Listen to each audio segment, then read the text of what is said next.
What is going on, Swoopers? Welcome back to another episode of Swoop Luke. In this episode, we'll be previewing Collingwood's 2022 season.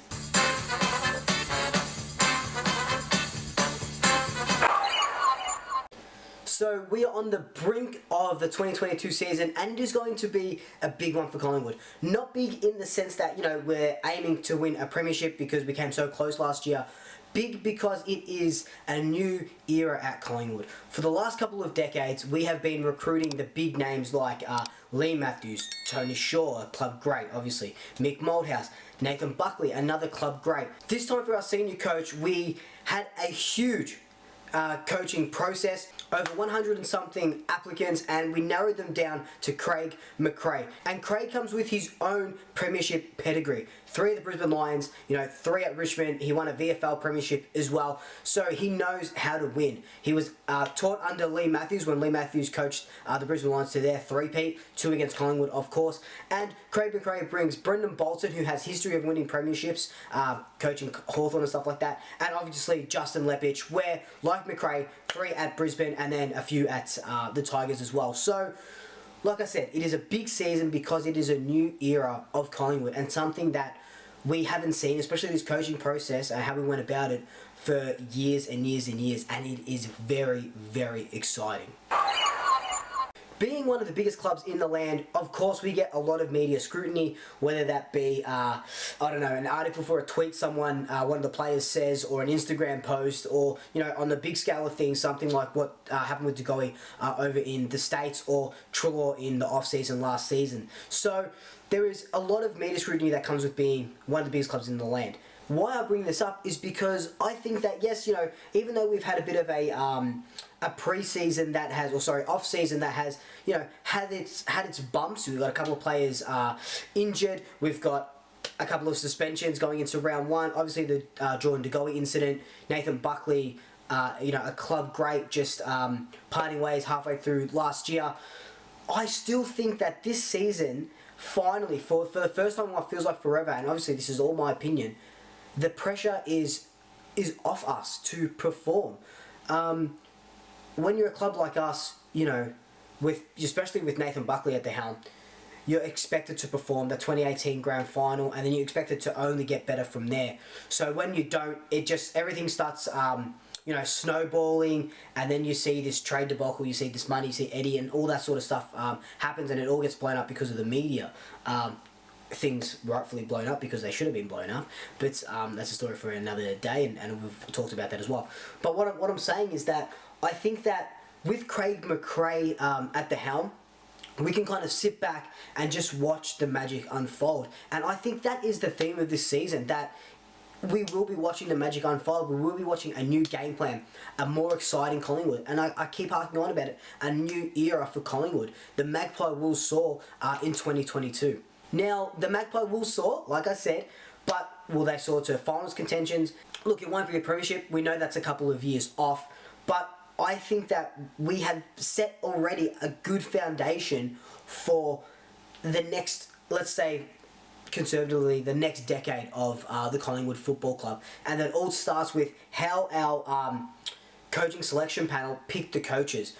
Like I mentioned, over 100 candidates, narrowed down to Craig McRae. He brought in a bunch of amazing assistants. And, that's not to forget the fitness manager that we plucked, Justin, from the South Rabbitohs. South Rabbitohs, is that what they are? From the NRL. So, we got a whole new team.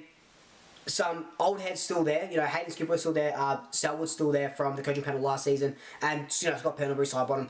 Of course, the guys that are ingrained in black and white.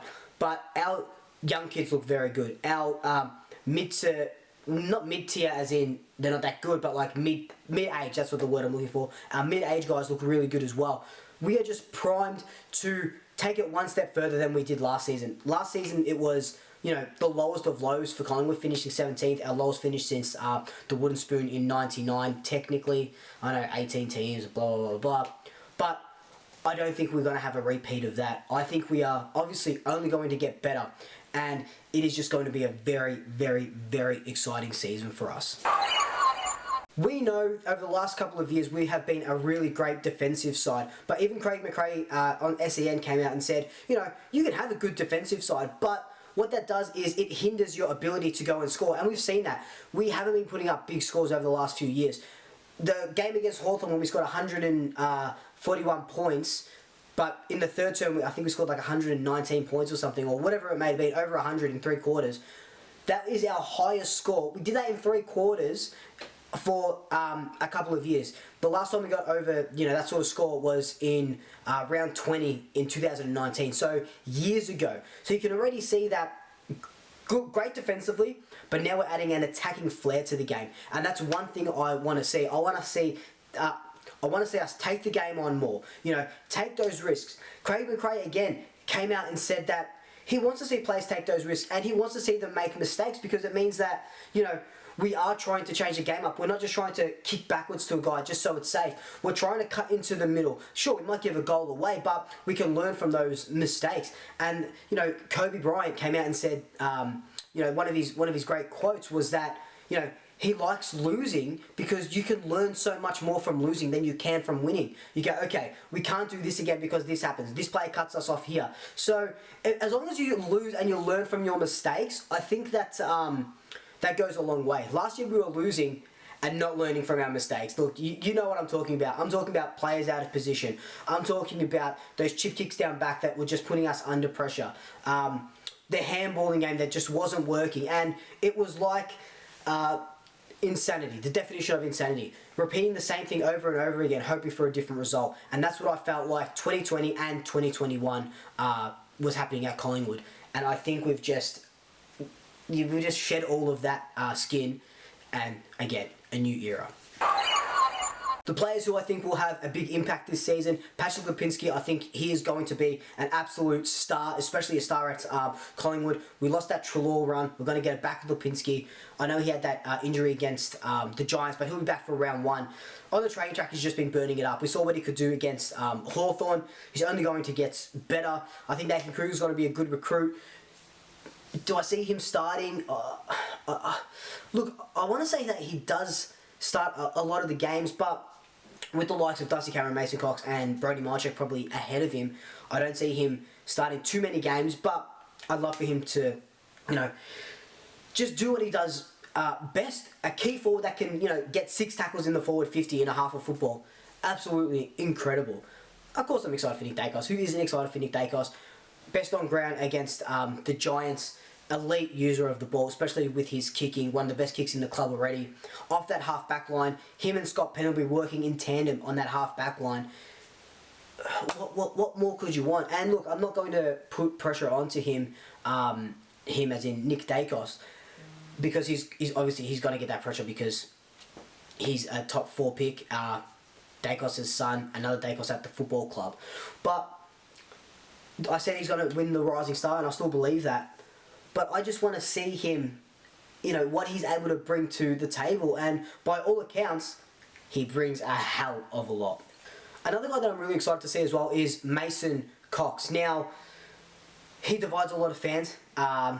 Should he be in the team? Should he not be in the team? Should he have gotten that contract extension?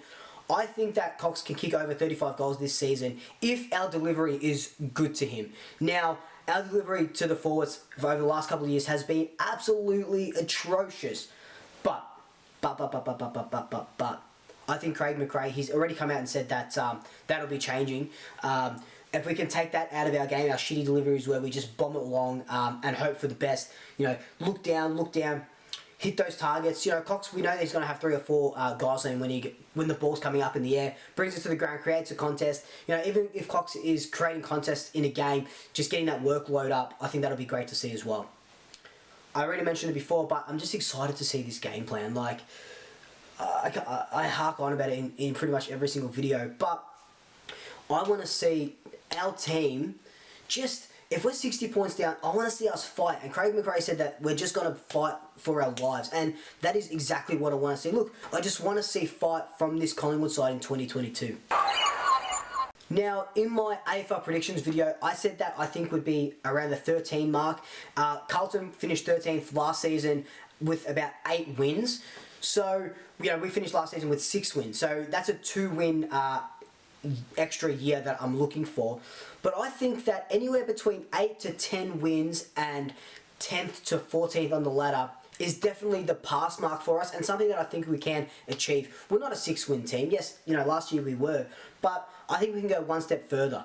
Do I want to say that I think we can play finals? Of course I do. Like, everybody wants their team to play finals, and look, it honestly wouldn't surprise me if we were one of those teams that shot up into finals contention just to be there. Probably not to win the premiership or go further than the first week, say, but just to be there, or even pushing that 9th, 10th spot, I think would be amazing.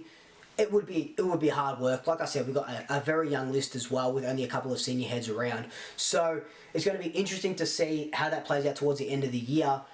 Finals is very biased of me to say that we're going to make it, but like I said, 10th to 14th, I reckon is a very good spot to be. In regards to the end of season awards, I think Jamie Elliott is going to lead our goal kicking. He's going to kick over 45 goals because he is just an absolute pocket rocket. He scored 4 against Hawthorn.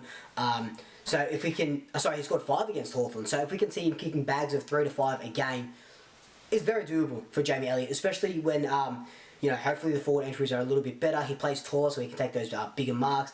Cox and Cameron bring the football to the ground. He sharks those sort of balls.